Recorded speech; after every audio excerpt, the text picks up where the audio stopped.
Iha samsare bahu dustare kripaya pare pahi murare. The Acharya has stressed the need for prayer. There are three stages.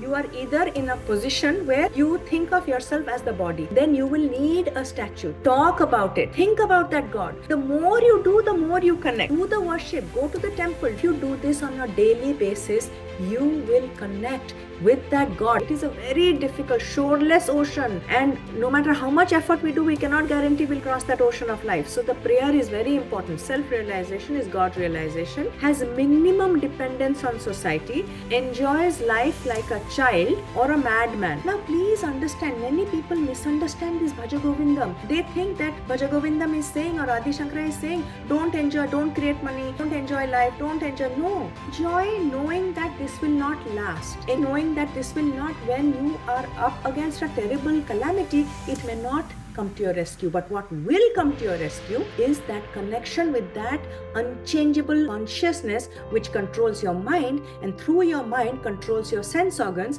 and through your sense organs controls your entire experience of the world and reality. Only a prepared and a purified mind can seek the purpose of life. The world basically is a projection of the mind. When the mind ends or is dissolved, the world also dissolves. And the example is, into us in a common world, is deep sleep. Wherever there is a vision of difference, there is fear, anger, greed, pride, envy, and jealousy. But we don't seek it. Hence, seek Govinda, that reminder constantly at the beginning of a verse, at the end of the verse. You will not know how to use that power. So that is why here it's saying that. Welcome to the fourth session.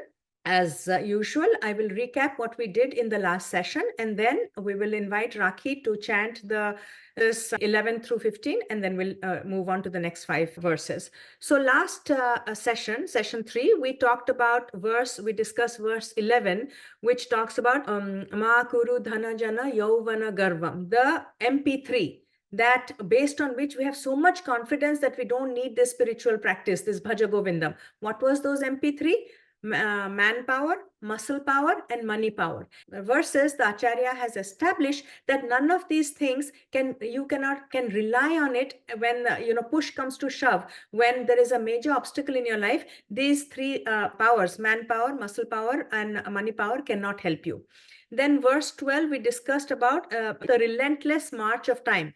Dinya minyu sayam prataha. Morning is turning into evening, and winter is turning into spring, year after year, day after day. But yet we have not decided when to dedicate time towards spiritual practice. We have kept it towards a post-retirement entertainment. When your whole life is over, what are you going to do with that spiritual knowledge? The sooner you start, the better it is.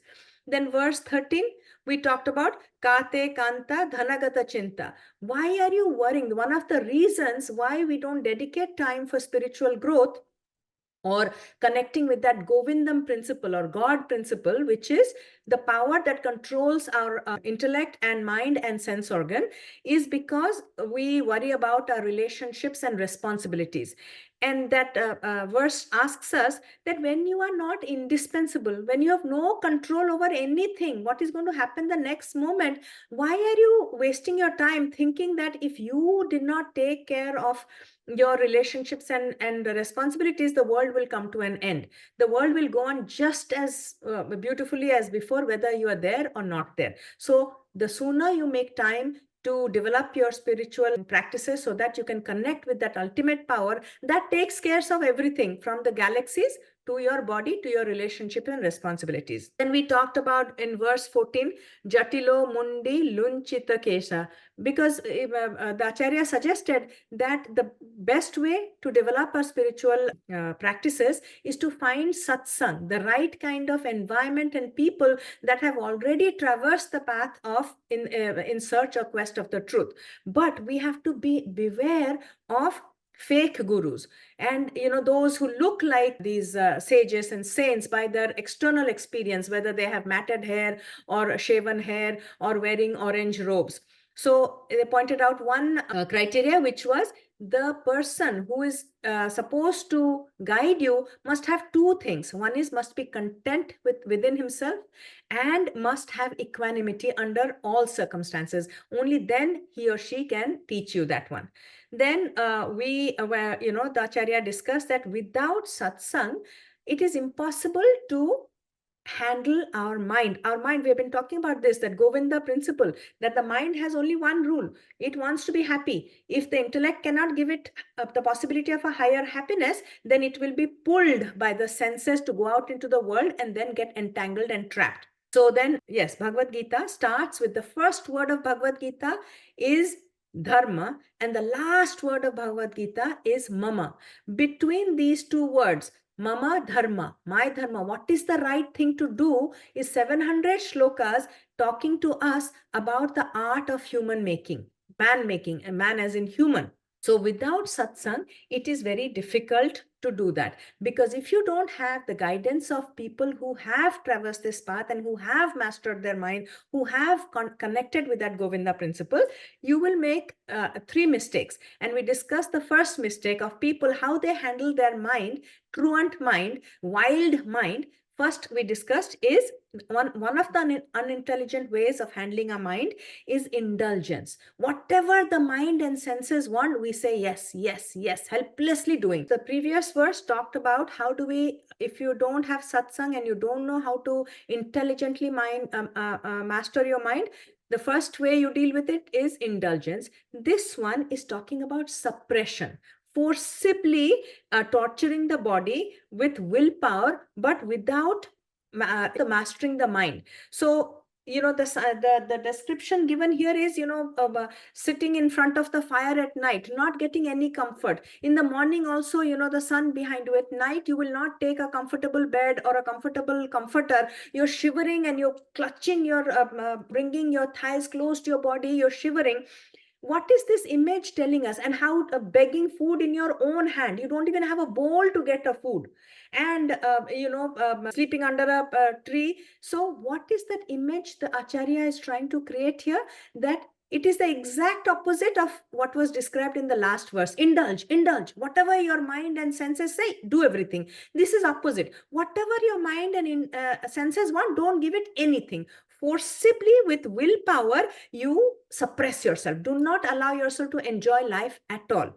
But what happens is, this is like it will create a pressure cooker like environment, like a compressed spring. As soon as your willpower loses its force, and it will, surely it will, the whole life will go wire. We know people who go on very strict dietary regimes, and when there is a cheat day, they eat more than they would have ever eaten in the last week or last month. This is what happens when you forcibly suppress the mind and sense organs. These are people who are called surface sannyasis. Oh, I don't need food, I don't need clothes, I don't need to travel, I don't need a big house. But outside it looks like you are vairagya, you are giving up, but inside the mind is churning. It's like the image that of a swan going on the pond. On the top it looks very peaceful, below the surface of the water furiously pedaling. That is what our mind is doing.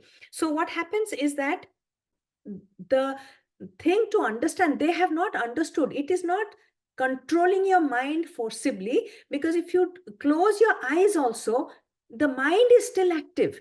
If you stop your mouth from eating, your mind is dreaming of these desserts, dreaming of things. So that is not an intelligent way to control the mind either. This first one was indulging your mind. Second one is what?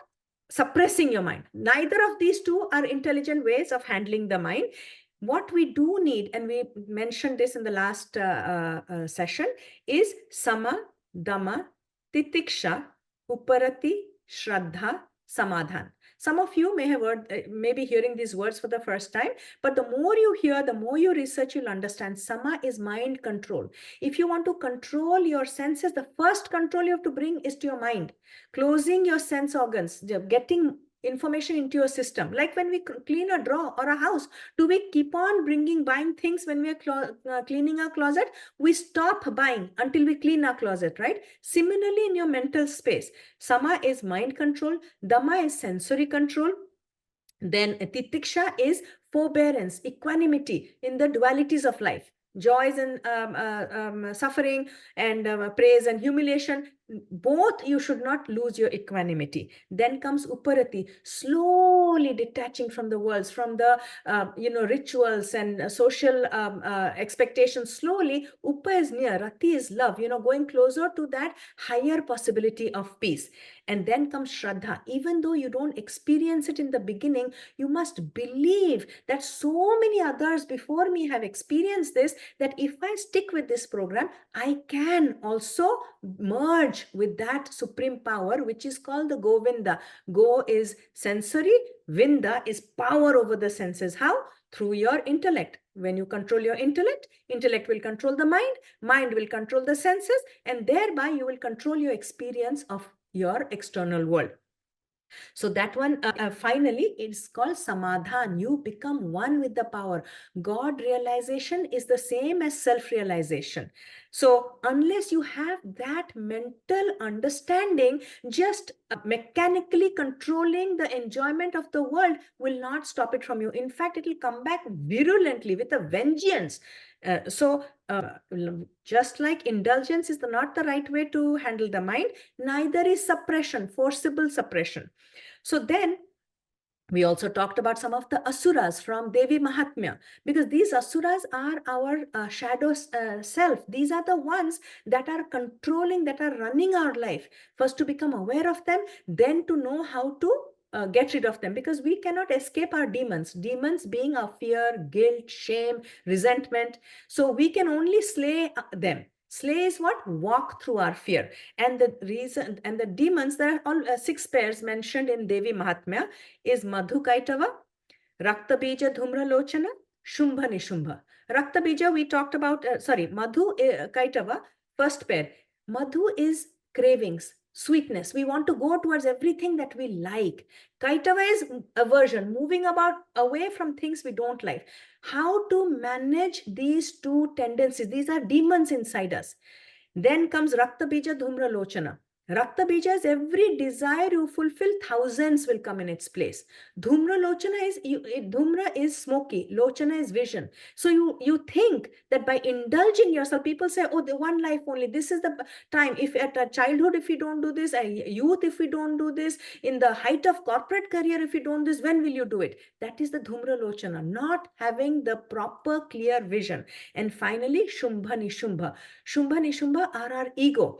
And it is like they reflect that I am better than everybody else, or I am a victim and life is unjust. So these are the demons. You have to become aware and work through it before you start suppressing your desires and cutting down the desires. Now we'll go to the verse 17. Kurute Ganga Sagara Gamanam Vrata Paripalayam Athava Danam Jnana Vihina Sarvamatena Bhajati Namuktim Janma Satena Bhaja Govindam Bhaja Govindam Govindam Bhaja Mudhamate. Let's break up the words. Kurute goes to pilgrimage. Ganga Sagara Gamanam, to where the Ganga meets the ocean. Vrata Paripalam, observes the vows. Athava, or Danam, Kurute, distributes gifts away. Jnana Vihina, devoid of the experience of truth. Sarvamatena, according to all schools of thought. Muktim, release. Na, not. Bhajati, he gains. Janma Satena, even in 100 lives. Bhaja Govindam, Bhaja Govindam. The English translation is, one may in pilgrimage go to where the Ganges meets the ocean, called the Ganga Sagara, or observe vows, or distribute gifts in charity. If he is devoid of first-hand experience of truth, jnanam, according to all schools of thought, he gains no release even in 100 lives. Seek Govinda.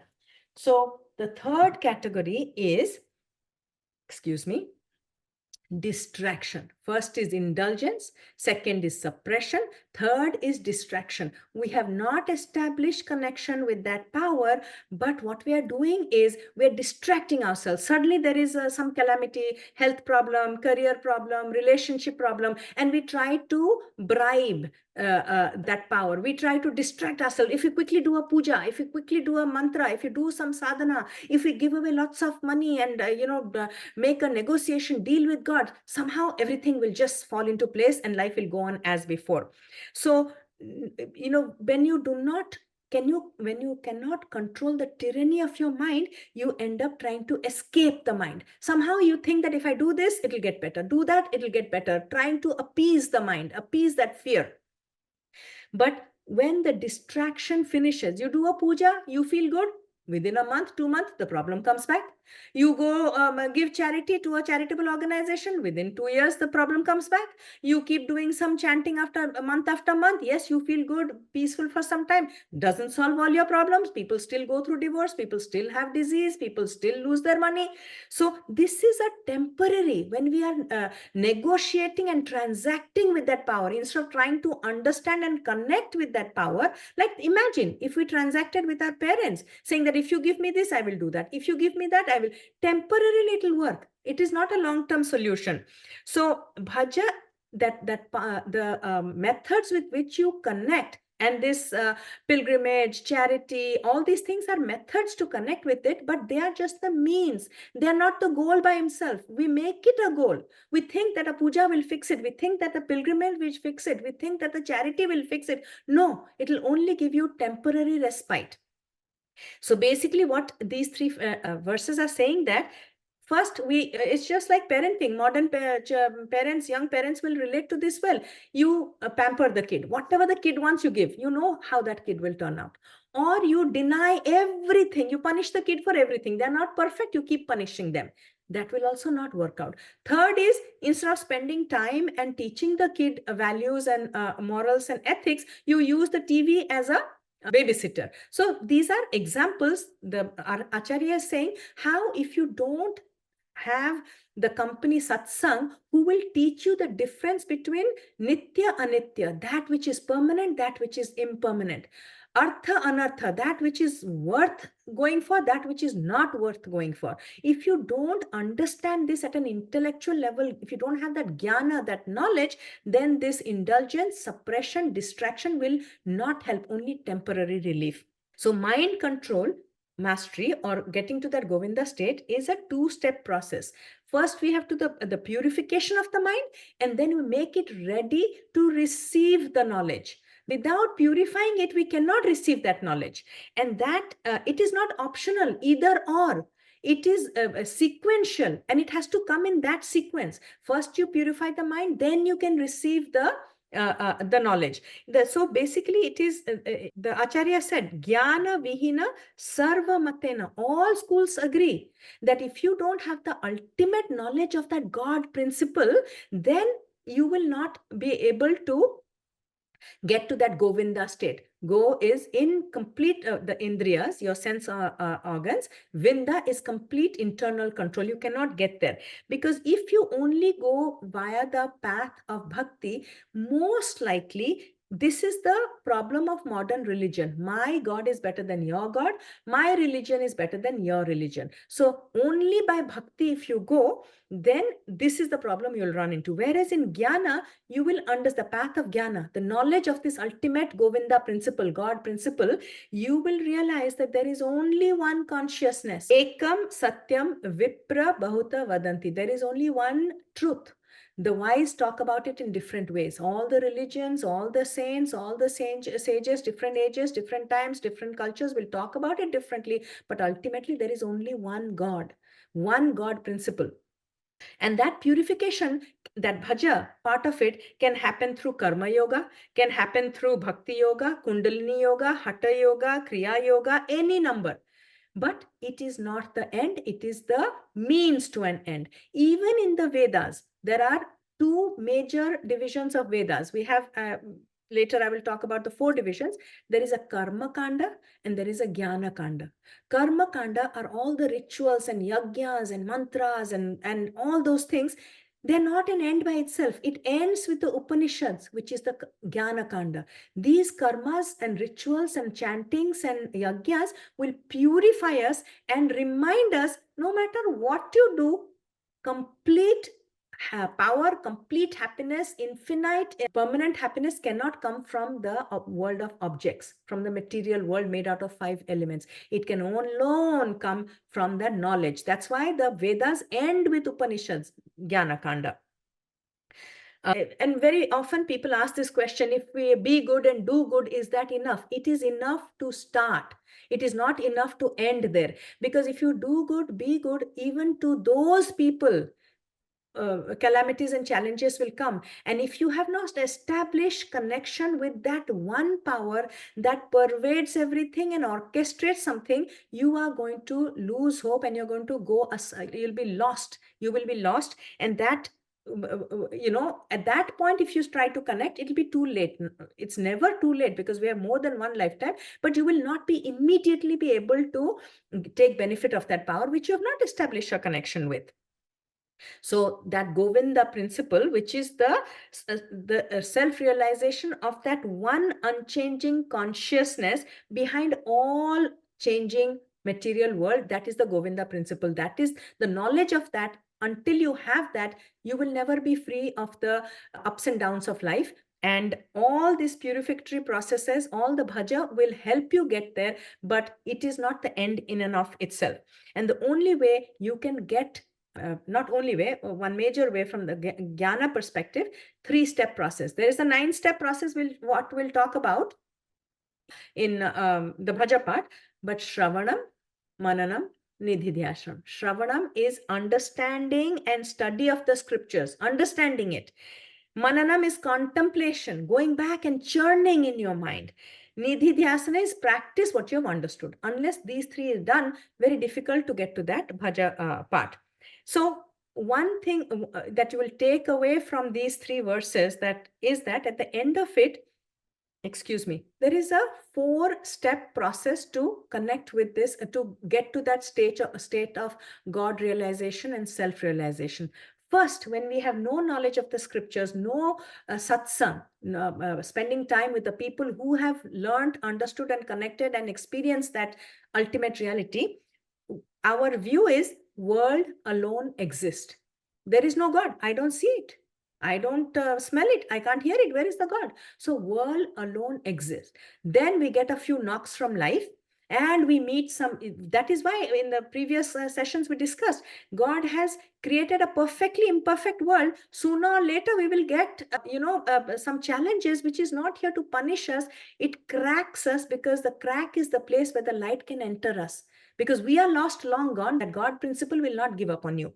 So then what happens is, we realize that world also exists. God also exists, because you heard somewhere, you went to some satsang, you met some self-realized people who told you, no, there is a God. You may not have experienced it, but believe you me, it exists. So second stage, world also exists, God also exists, but God is just a means to satisfy your desires in the world. That is what we are doing, that transaction with the God, negotiation with the God. God is a means to worldly happiness. Then you continue with your practice, you continue doing the spiritual practices, Bhaja Govindam, you continue to spend more time with satsang, and then your awareness grows to the next level where you flip it.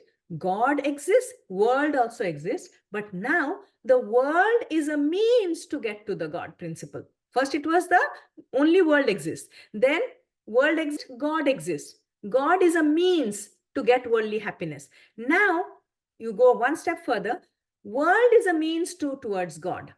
We will use all the objects, everything in the world, to somehow use the objects to transcend the object, use the mind, senses to transcend the senses, use them to transcend the mind. We talked about the rocket, we talked about the pole vaulter, right? Using that to jump, but at some point you have to let it go, whether it is your senses, whether it is your mind, whether it is your practices. Only then you can get to the other side. You cannot take your mind to body and mind to the other side where you're merging with that one principle. That is why, if you remember in Ramayana, what's his name, Angad, he could not cross that ocean. because he wanted to go to the other side with his body. Angad is what? With my body, mind-body complex. I want to meet God with my mind-body complex. You cannot do that.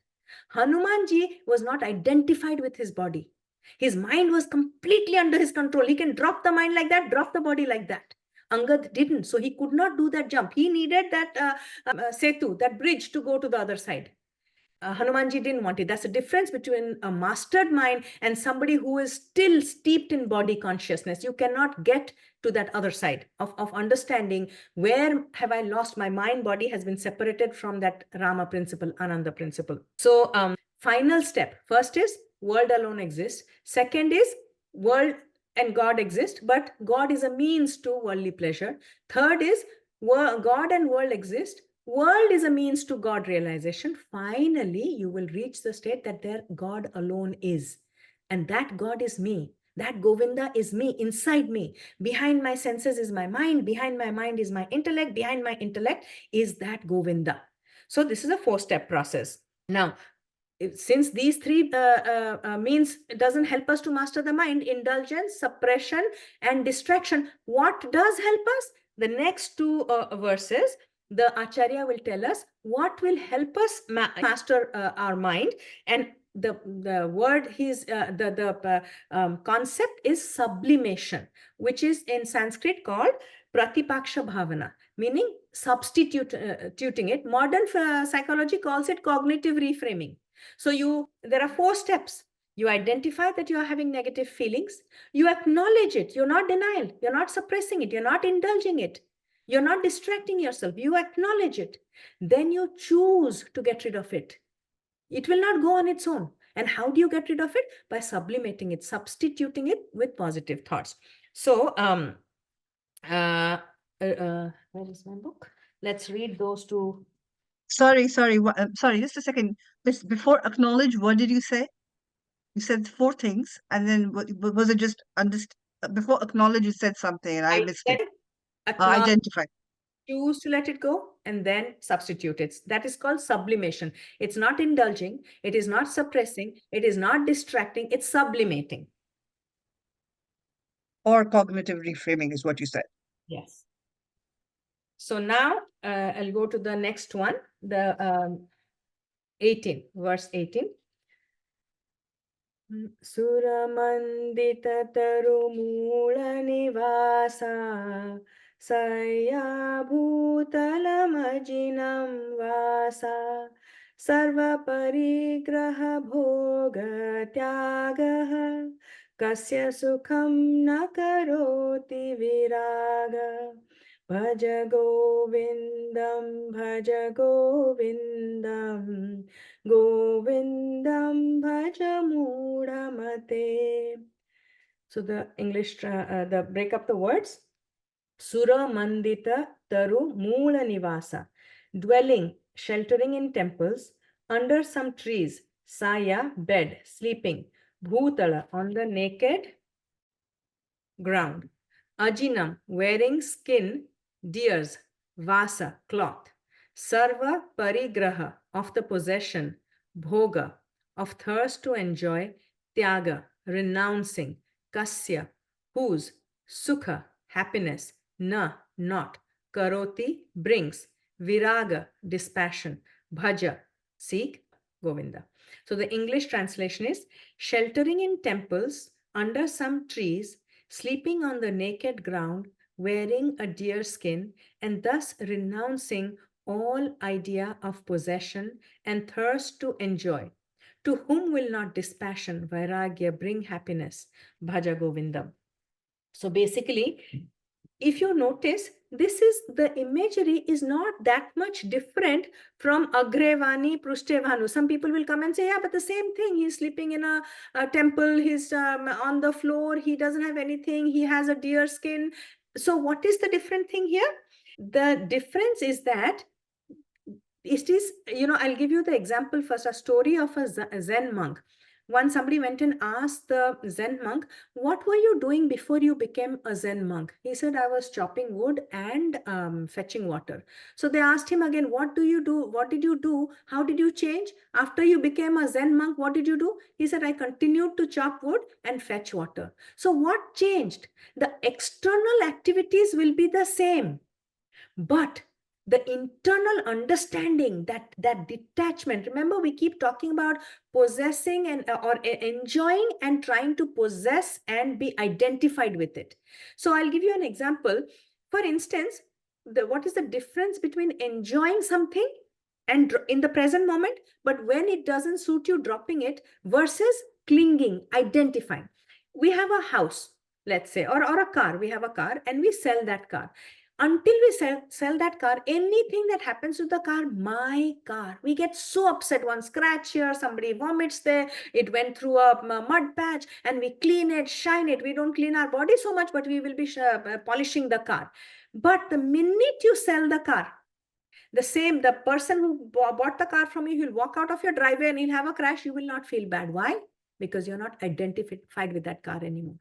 You are not attached to that car anymore. Car is the same. Everything is the same.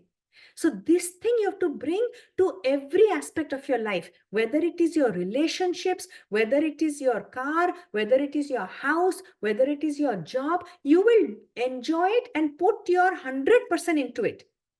But knowing that it is not me and I'm not attached to it. And when it begins to give me pain and suffering, I should be able to detach from it.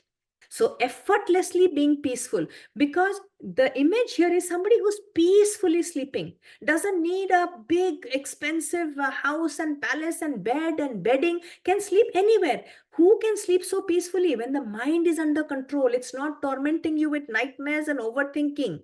People take hours to sleep because they don't know how to control the mind. So whether it's in a temple, under a tree, wearing a deer skin, you will, because of societal expectation, we cannot walk around naked. So anything, basic thing to cover your body, babe, you can just sleep anywhere. You can be happy anywhere. You don't need the external world to be happy. And a lot of people attack this thing saying, oh, deer skin, the rishis are not supposed to kill this, that. No, in the forest, there are plenty of animals who are dying. You can use their skin and use it. You're not killing a deer for its skin. It's available plenty in the forest.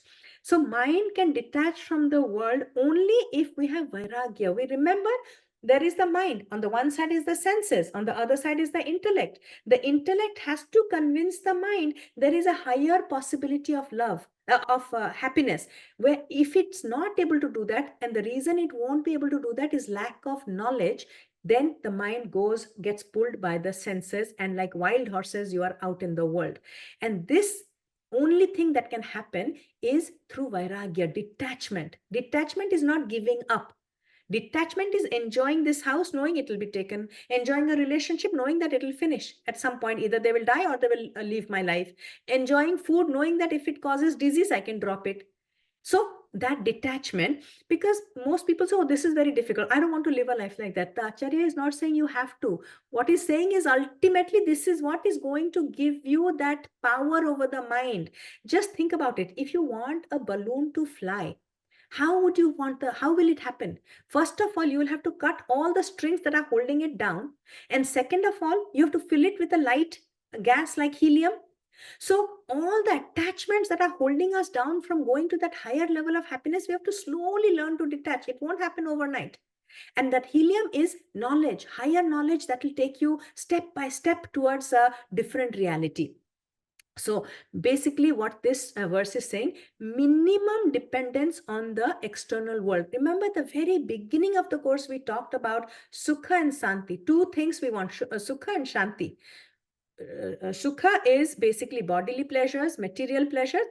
Shanti is mental pleasures. And both of these are inversely related. The more bodily pleasures, Sukha, you crave, the less peace you will have. And it is up to you where you want to find that balance. But if you want complete control over your external world, the Shanti has to be more than the Sukha, comfort. The more you get entangled in bodily pleasures, the more problem, because mind is attached to the body. Body is dependent on external factors, and the external factors are undependable, impermanent. So the mind is constantly insecure, survival living, certainty, predictability, and comfort. Unless you're willing to let go of that, you may choose not to. That is your choice. The Acharya is not saying you have to, but if you want that peace, if you want that mind control, learn to live. Even in a big palace, people think that Vairagya means you have to live in a hut. No, from our Shastra, the example given is Lord Janaka, Sita's father. The king, he was a Raja Rishi, huge palace, lots of people, lots of power, but he could drop it at a moment's notice. If you can do that, you can live in big palaces, you can have a harem, you can do whatever. I mean, today's world harem is not allowed, but what I'm saying is you can enjoy and do whatever you want if you know to drop it when it's necessary. So it's asking us to be independently happy. And we think the external world gives us joy. This is a time that the Acharya is telling us. Suppose, give this example. You are looking, some person who's never seen the ocean and suddenly comes upon, let's say, Mexico or beautiful beach, and just looks at that azure Hawaiian ocean and beach, and just so joyful. And you're thinking, this beach, this scenery is giving me the joy. Suddenly, somebody comes and tells you a dear loved one died in an accident, a young person in you. Suddenly, what happens? You get into a negative spiral. That same ocean, same scenery doesn't have the power to give you joy. So it never had the power to give you joy. Your mind alone knows how to find joy from there. So thinking that that ocean gives me joy, this relationship gives me joy, this money gives me joy. You may have $1 billion, but if you think that the government is after you and going to put you in solitary confinement, suddenly that money will lose its ability to give you joy. So external things cannot give you permanent joy is what this one is telling. So how to get this other higher possibility of joy? Throughout other verses, they'll teach us have to continuously make the intellect strong so it can pull the mind in this direction when the senses are pulling the mind in that direction. It always boils down to Vishayananda, Brahmananda. Vishaya is objects of the world. Ananda, joy, deriving joy from the objects or people of the world. And Brahmananda is Brahman, that supreme consciousness. You are bliss itself. And connecting and understanding that I am that bliss. So that, a comparison comes from being in satsang, difference between Vishayananda and Brahmananda. So understanding that you are not happy because of these people and relationships and money, but in spite of it, whether you have the people or not, whether you have the money or not, you have the power to be happy. You must learn how to tap into that power. And the way to do it is an attitude to give up that attitude, what is calling parigraha, accumulation, yoga kshema. The whole life is, the problem is yoga kshema. Yoga is want. Kshema is once you have accumulated it, you are afraid of losing it. So this, the only way to get over that yoga kshema is to that parigraha, that attitude of accumulation, hoarding, you have to let go. Enjoy everything. But if you have a strong intellect and it says it's time to drop, must be able to drop it.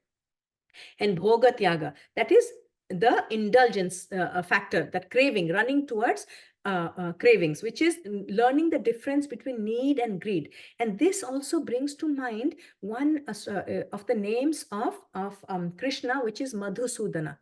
Why Madhusudana? Madhu is what? Cravings, things that give us joy. Sudana is that which destroys it. So remember that my question when I was younger was, why not Kaitava Sudana?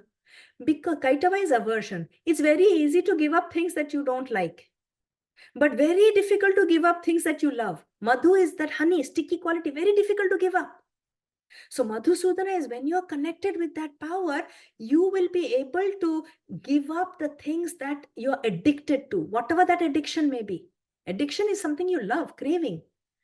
It's much easier to walk away from things you don't like. Even that is a problem because nakula, you cannot swing between craving and aversion. You have to land in the middle. That is the nakula factor. So that's it. Now, verse number 19 is Yogarato va bhogarato va sangarato va sangavihina yasya brahmani ramate chittam nandati nandati nandateva bhaja govindam govindam bhaja mudhamate. Let's break down the verse. Yogarata, let one who revels in yoga, va, or bhogarata, let one who revels in bhoga, va, or sangarata, let one seek enjoyment in company, va, or sangavihina, let one who revels in solitude away from the crowd. Yasya, for whom, brahmani, in Brahman, ramate, revels, sports, chinta, the mind, chitta, the mind, Nandati, he enjoys. Nandati, he enjoys. Nandatyeva, only he enjoys. Bhaja, seek Govinda. So the English translation is, let one revel in yoga or let one revel in bhoga. Let one seek enjoyment in company or revel in solitude away from the crowd. He whose mind revels in Brahman, he alone, verily he alone enjoys. Seek Govinda, seek Govinda.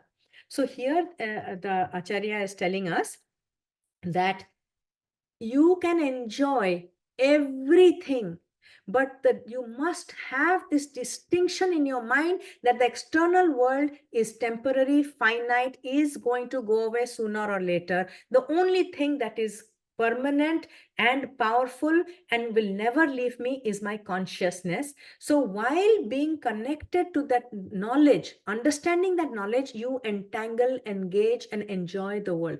Bhoga is enjoyment. Yoga is, tyaga, to give up everything and austerities and all. Whether you are indulging or whether you are withdrawing from society, whether you are in the midst of all your family and friends, or whether you are a hermit in solitude, it doesn't matter. The actual act doesn't matter. The attitude, the knowledge matters. The knowledge is, I, the Brahman, am choosing to enjoy this.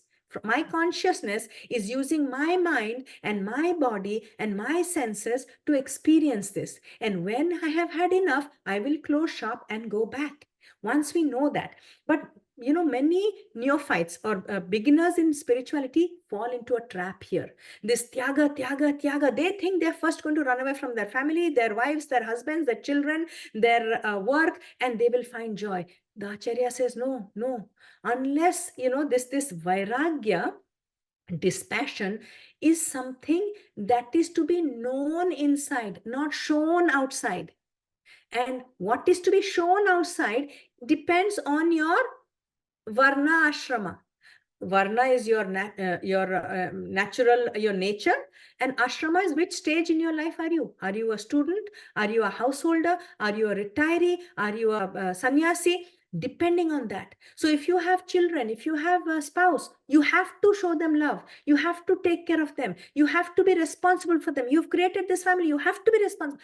But with the knowledge, any of these things can go. Either they will walk away, or they will die, or this job will be taken away. It can happen. But if you're prepared ahead of time, then it will not bother you. Because something that, suppose, like I said, a person who first gets his, a child who was blind and after a surgery gets back his sight, and he doesn't know that sun will set every day. He may get upset. But those who have seen every evening the sun set, the next morning it will come back. Winter comes, spring will come back. We don't get upset when the winter comes. We don't get upset when the evening comes. Why?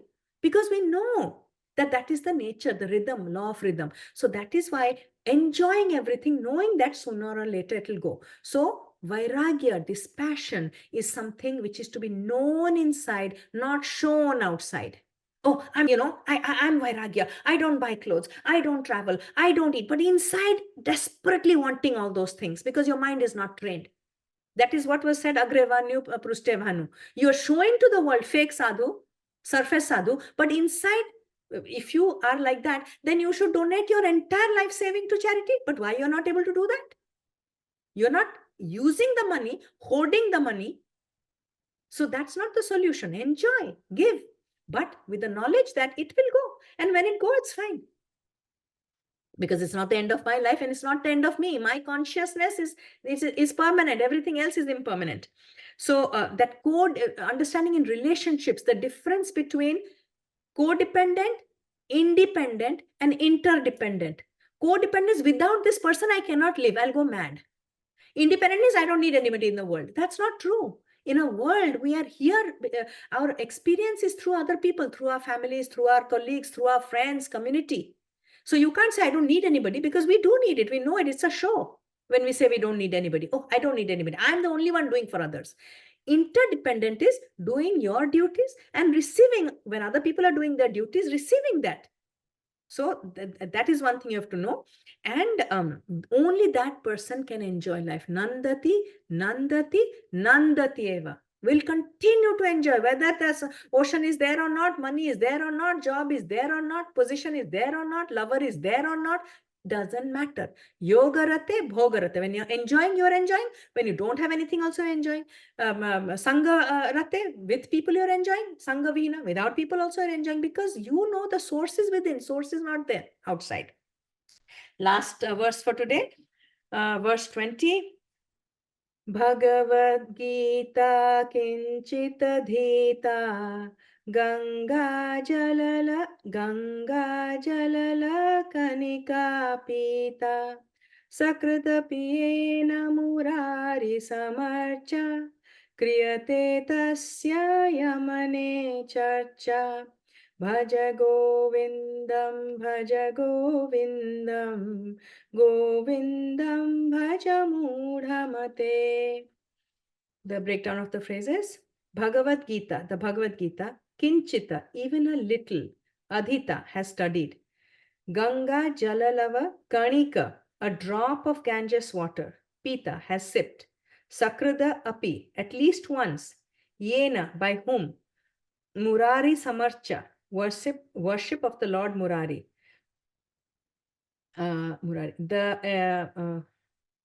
Murasya Ari, the enemy of Mura, a Rakshasa. Kriyate is done, Tasya, to him. Yamena, with Yama, the Lord of Death. Na, never. Charcha, quarrel, discussion. Bhaja, seek, Govinda. The English translation is, to one who has studied the Bhagavad Gita, even a little, who has sipped at least a drop of Ganges water, who has worshipped at least once Lord Murari, there is no discussion, quarrel with Yama, the Lord of Death. Seek Govinda, seek Govinda. So this one, most people take literally, and that's where the problem happens. This verse, the Acharya is trying to tell us the sadhana, how to have self-realization and thus God realization. And here it is, the Acharya is emphasizing self-effort, because many of us with half-baked knowledge of karma, we say, oh, or destiny, whatever is meant to be will be, we don't have to do anything. No, the Acharya is saying you have to continuously make that effort, no matter how small. In Japanese culture, they call it kaizen, the smallest possible effort. One verse of Bhagavad Gita, 700 verses are given. Little drop of Ganga. Here we'll understand what is Ganga, because most people just put Ganga water on the head and they say, oh, I have done all the sins, today I'm cleared of the sin. That's not the meaning of Ganga. Or Murari Samarcha, praying to Lord Vishnu, understanding what that prayer means. This verse, this Acharya is saying, addressing 3 levels of sadhana. Because we are made up of 3 levels. We are made up of the body, the mind, and the intellect. He's starting with the intellect, because intellect is the one that drives everything. Bhagavad Gita is an intellectual understanding, a philosophy of life, the impermanent world and the permanent consciousness. So at the intellectual level, we have to make a little effort. Now, Ganga is not just a river, not just a holy river. It is first of all, it's water. It speaks to our emotions, our mind. And Bhagavad Gita, most of us, can make this mistake, become armchair intellectuals. Just read every disposition, every explanation there is on Bhagavad Gita and lecture, but never practice ever once, any one verse. But when we say dip in the Ganges. When you go to the Ganges, what do you see? In Himalayas, where it has started, all the ashramas, all the satsang, the best kind of satsang, all the sages, saints are practicing there what they have read in Bhagavad Gita. So you will come into their association, into their orbit, their energy, and through osmosis, you will see how those people sitting naked, it's freezing below zero, but they're not cold because their mind is controlling their body. They have not eaten for months, they're not withering. And the miraculous siddhis they get. So you will realize the power of all these spirit by going to that Ganges. Also, Ganga, if you know the story, how she came, she was brought to earth by Bhagiratha, the grandson of King Sagara, because his children had upset, I think, Lord Kapila or somebody, and were cursed that they will go to hell. And that King Sagara wanted his children to be released and go, go to heaven, obviously. So Ganga, when he prayed and prayed and prayed, Bhagiratha, and Ganga agreed to come. But she said, if I come down like that, an earth won't be able to receive me. It'll tear the earth asunder. So you have to find somebody who can receive the power of my descent. So then who will do it? Who alone has the power? Lord Shiva. So he goes and prays to Lord Shiva.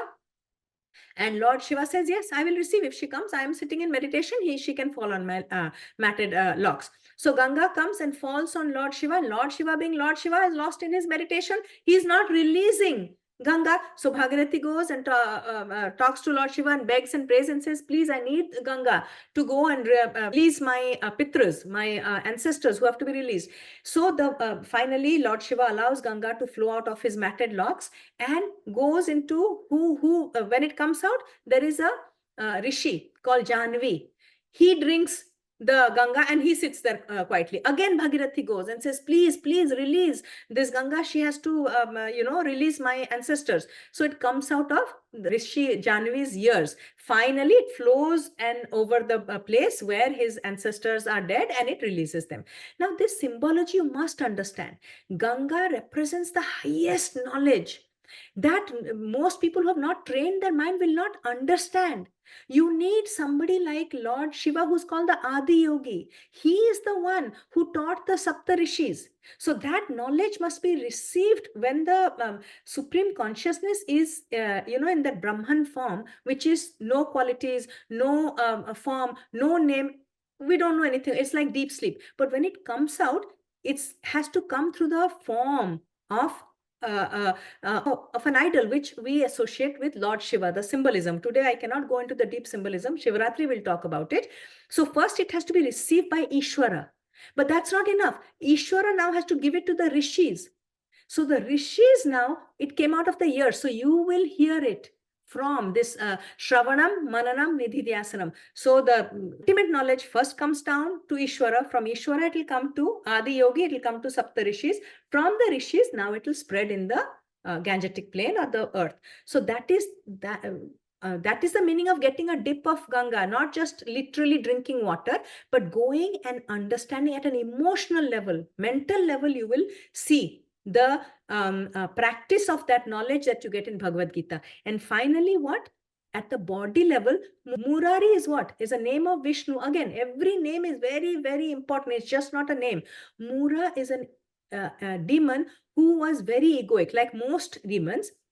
Specifically egoic. Mura means ego in Sanskrit. Ari means enemy, the enemy of ego. So when you're praying to that God, because as long as we have ideas, then we need an idol, an ideal. So praying to that God. In the next verse, we will say how to pray. But in this verse is saying, pray to that God to decimate and dissolve and destroy your ego. So at the intellectual level, there's Bhagavad Gita. At the mental, emotional level, there is Ganga. Go to the Ganga and see all those people practicing what they've read in Bhagavad Gita. And at the body level, first you start with Murti Puja, which is your Ishta Devata. If you're a Hindu and if you're a Shaivite or Vaishnavite or a Devi follower, different Devatas, forms, Murtis you'll have. But that is the problem. If you get stuck there, my God is better than your God. Or you could be Allah, it could be Jesus. We get stuck there.